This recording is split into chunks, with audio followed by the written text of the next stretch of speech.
Hello there, Wen. Alright, let's have a quick look at your work. With the increasing popularity of computer and calculator, students' literacy is decreasing dramatically. What are the positive and negative effects progress of science and technology has brought about? Oof, that's a nasty question. So, as you know, the first step is just to get it clear in our head what each body paragraph is going to be about. So I guess what are the positive effects science and technology brackets computer and calculators have brought about. Positive effects, brainstorm a few ideas. The negative effects, science and technology, computer and calculators. Okay, so maybe the positive effects of computer, calculators, science and technology. What I would try and do is probably just link it all. So I'm going to say, so I don't know, positive effects could be like faster calculation, faster redaction, faster writing, and this enables, let's see, is this increasing dramatically?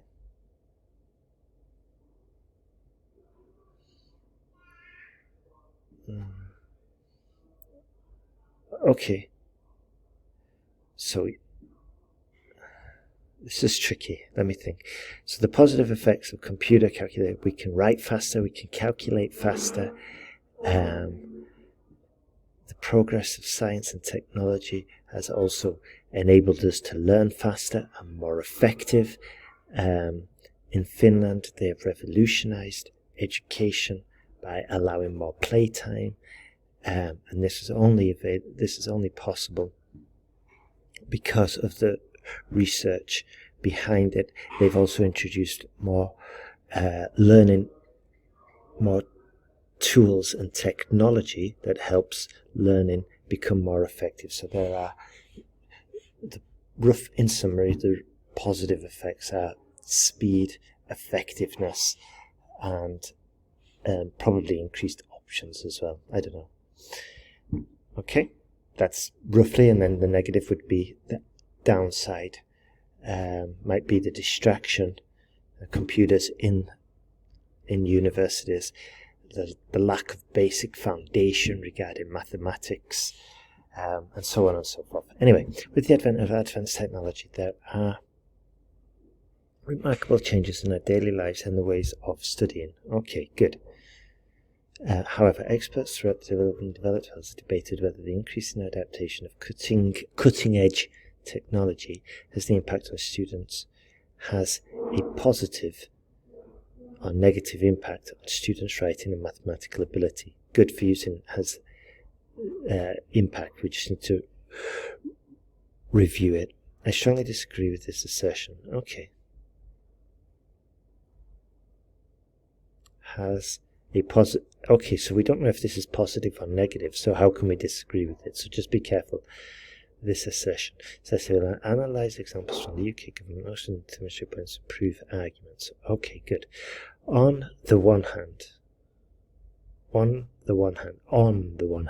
sample evidence.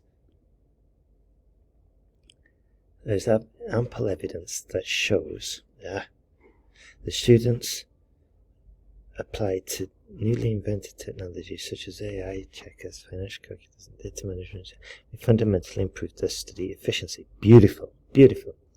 There's ample evidence that shows that students who apply newly invented technology David applied to a university in Scotland, okay? Who apply newly invented technology, financial calculators and data management. Beautiful sentence though, otherwise. The reason behind this is twofold. Firstly, technical advancements have significantly reduced the time on analysing data and searching for information for writing essays. Super. Today's digital-based resources, all the information can be generated with a click of a button, maybe. Be generated with a button, with the finger, through search engine. Okay. All of the information can be generated with a click of a button. via or through search engines, whereas it may take hours to stay in the library through traditional methods. Okay, good. Secondly, the process of science and technology development may also contribute to the enhancement of writing skills. For example, an empirical study by us indicated that with the access to AI grammar correcting programs, officers emphasized they achieved a high level of creative writing, which led to an approval to the thesis. Okay, which led to an increase in scores, maybe, just for clarity. It is conclusively clear that technological advancement could only create productivity and learning, could not only create productivity and learning, but also enhance their written ability. Okay, here I would have put the subject that technological advancements can not only create productivity and learning, but also enhance students' written ability. That's fine. On the other hand, again, same problem. Although the inventions of computers, e-readers, and database storage may provide a wider range of convenience and possibilities for younger generations, the impact of scientific and technological reliance cannot be overstated. Beautiful. This is largely because it may reduce the abilities of reasoning and numeracy. Excellent. Take, for example, according to an extent... Okay, one or the other. According to an extent... Take, for example, extensive research by the UK government. Or, according to extensive research by the UK government, the calculation skills among graduates is one of the most concerning issues for both educational institutions and future employers. Due to a lack of numeracy skills, students may fail to... Okay, maybe cut that up. Just listen. Yeah, full stop. This is due to a lack of numeracy skills.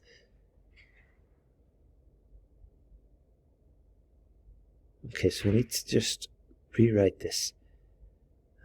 Okay, take for example extensive research by the UK government that shows that calculation skills among graduates is one of the most concerning issues for both educational institutions and future employers. Full stop.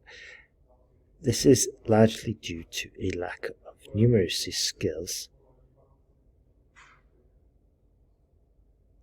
which ultimately leads to a failure to tackle complex calculations, or to,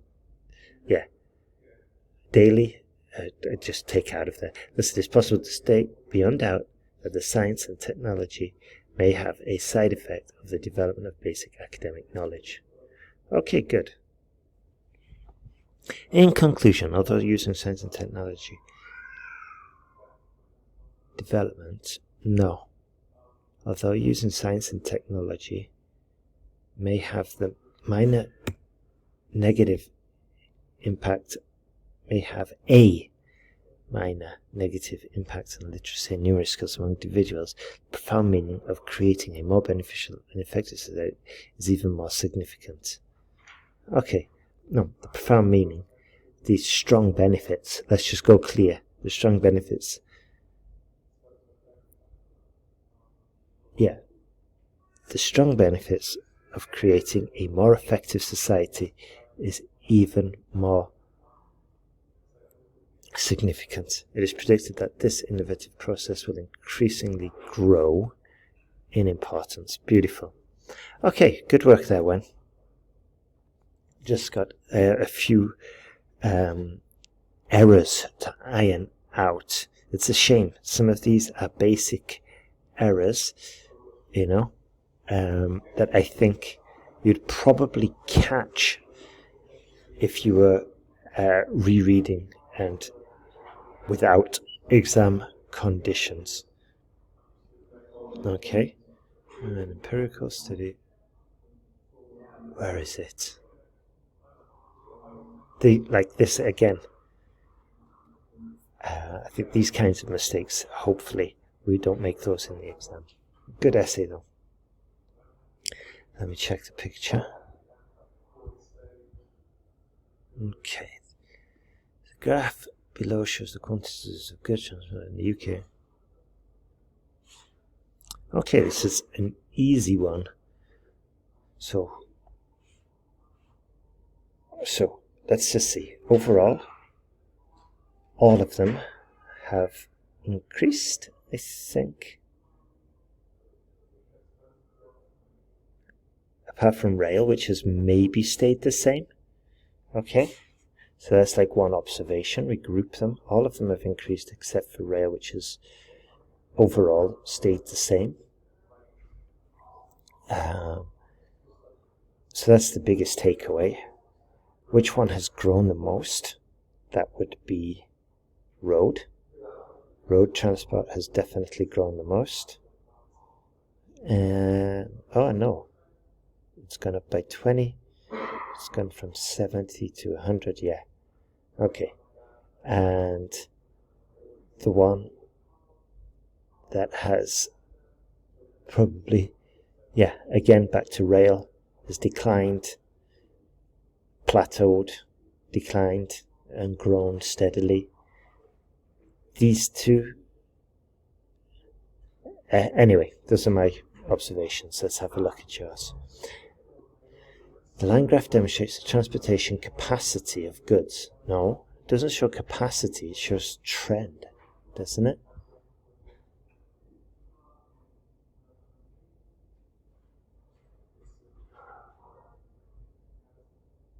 Quantities. I wouldn't have said the capacity. Okay. Shows the quantity of goods. Transportation quantity. The line graph demonstrates the transportation of goods in the UK during the years, over the years, or through the years 1974 to 2000. It is categorized by 4 main forms of transport. Okay. Here I think a good phrase would be modes of transport. For goods in the UK. Modes of transport. It is clearly seen that transporting goods by road remained the most essential way of logistics in the UK throughout this period of time, whereas pipeline was the least common approach for delivering goods. Perfect. According to the statistics provided, a total of 70 metric tons of goods transported by road in 1970, despite its numbers fluctuating during 1974 and 1994, saw to nearly 100 million tons in 2002, making it the most dominant form of transport of all the time. Period. Okay, good observation though. Similarly, although the total amount of goods relied on waterway made up less than 40 meters squared in 1994, it rose significantly to 60 metric tons, not TM, in the following 5 years, until it saw a plateau from 1982 to 1988, that if goods surged at above 60 metric tons in the final 5 years. Even though the numbers of goods via pipeline accounted for the least figures, it increased fourfold from 5 million to 20 million during this time. Wonderful observation. Let's see. Excellent. In comparison, despite the number of goods transported through railway was through railway, it was, let's see what Google says, it was second largest at 40 metric tons in this center. The decline falling to 30 metric tons and only recovered by an increase of 10 metric tons until 2002. Excellent. Okay, good. The biggest takeaway here though, okay, is like the overall trend here is that they all increased except rail. All of them increased except rail. And it's a shame we didn't really capture that observation. Other than that, great work, Wen. and wish you all the best for tomorrow. Take care.